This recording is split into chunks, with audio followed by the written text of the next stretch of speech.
Bonjour et bienvenue. Aujourd'hui, on s'attaque à une grande question. Comment une organisation fonctionne-t-elle de l'intérieur? Que ce soit un hôpital, une start-up ou même une immense multinationale, les mécanismes de base sont souvent les mêmes.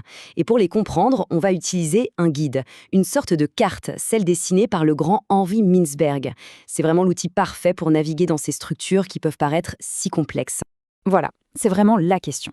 Comment ça se fait? Comment des centaines, parfois des milliers de personnes arrivent à travailler ensemble, à collaborer pour un but commun? Qu'est-ce qui fait que tout ça tient debout? On pourrait penser qu'un simple organigramme suffit pour répondre, mais la réalité est beaucoup plus riche que ça. Alors, pour y voir plus clair, il nous faut un plan, une carte. Et la voilà. Ce schéma, c'est un peu notre scanner, notre radio si on veut. Au premier regard, ça peut paraître un peu abstrait, un peu simple, mais croyez-moi, tout y est. Toutes les pièces fondamentales de n'importe quelle organisation s'y trouvent. C'est avec ça qu'on va commencer notre dissection. Allez, on y va. On plonge. On va imaginer l'organisation comme un corps vivant, un organisme. Et comme pour une leçon d'anatomie, on va regarder chaque partie, chaque organe, pour voir à quoi il sert et comment il s'articule avec le reste. Alors justement, Mintzberg a identifié 6 composantes clés. On pourrait les appeler les 6 organes vitaux. Si on arrive à comprendre ces 6 parties, on décode littéralement l'ADN de la structure. Et on commence tout de suite par la tête. Tout en haut, on a ce qu'il appelle le sommet stratégique. C'est simple, c'est le cerveau. C'est là que tout se décide. La vision, la mission globale, la stratégie à long terme. C'est le cockpit de l'avion, si on veut. C'est lui qui supervise l'ensemble et qui donne la direction. Maintenant, si on descend tout en bas, à la base, on trouve le centre opérationnel.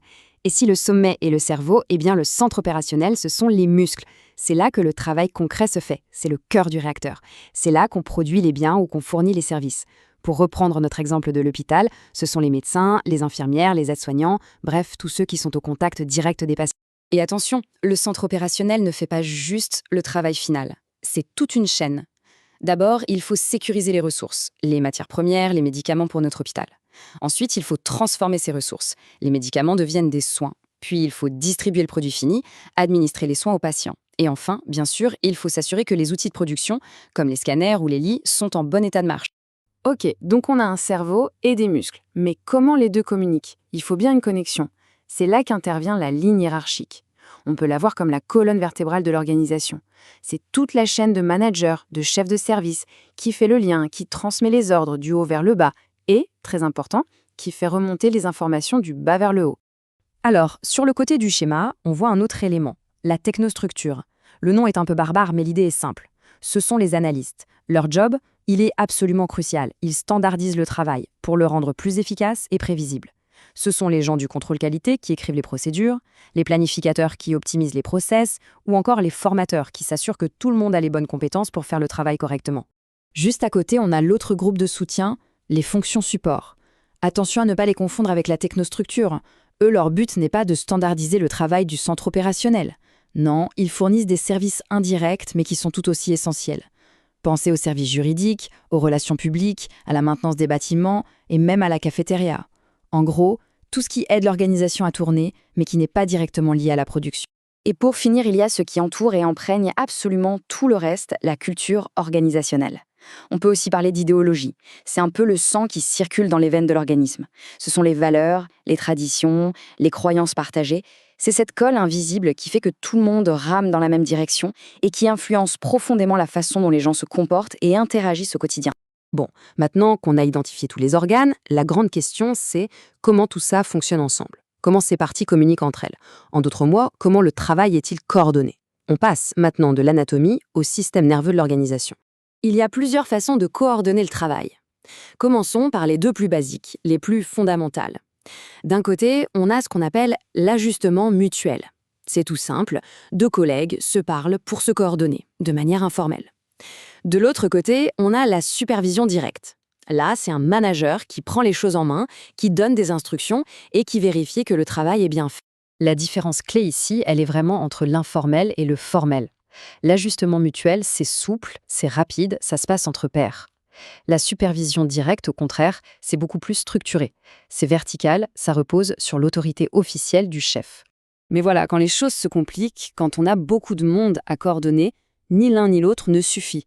C'est là qu'un troisième mécanisme, souvent le plus puissant de tous, entre en scène. La standardisation. L'idée géniale. Au lieu de coordonner les gens, On coordonne le travail lui-même, à l'avance. Comme ça, la coordination se fait presque toute seule.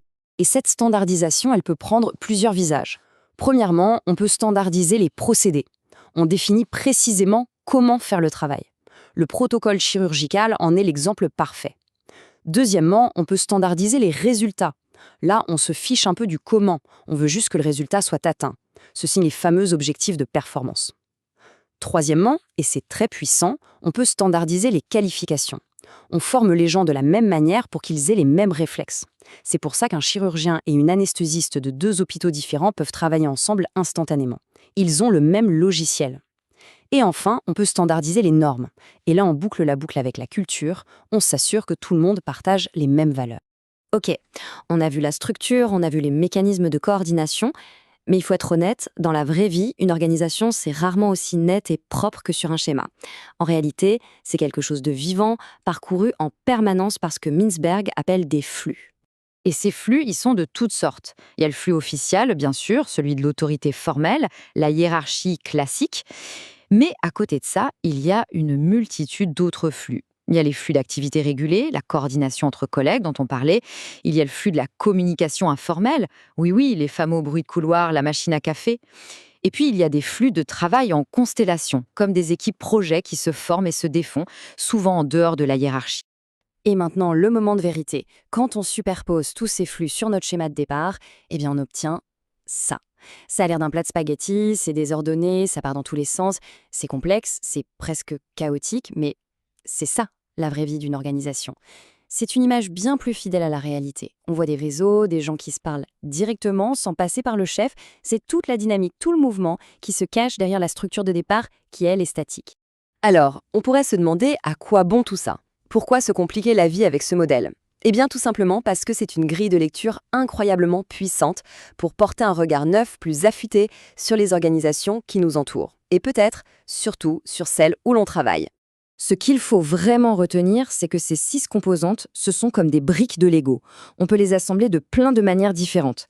Et selon la brique qui est la plus grosse, la plus dominante, et selon le type de colle, le mécanisme de coordination qu'on utilise, on va obtenir des organisations radicalement différentes. Ça peut donner une bureaucratie bien rigide et standardisée, ou à l'opposé, une adocratie super flexible et innovante. Et tout ça nous amène à une dernière question. Une question à se poser. Si l'on pense à une organisation que l'on connaît bien, son lieu de travail par exemple, est-on capable de mettre des noms sur ces cases? Qui est le sommet stratégique? Qui compose le centre opérationnel? Est-ce qu'on arrive à identifier la technostructure, les fonctions support? Et surtout, quel est le mécanisme de coordination qui semble dominer tout le reste? Tenter de répondre à ces questions, c'est déjà en apprendre énormément sur la nature profonde de l'environnement dans lequel on évolue tous les jours.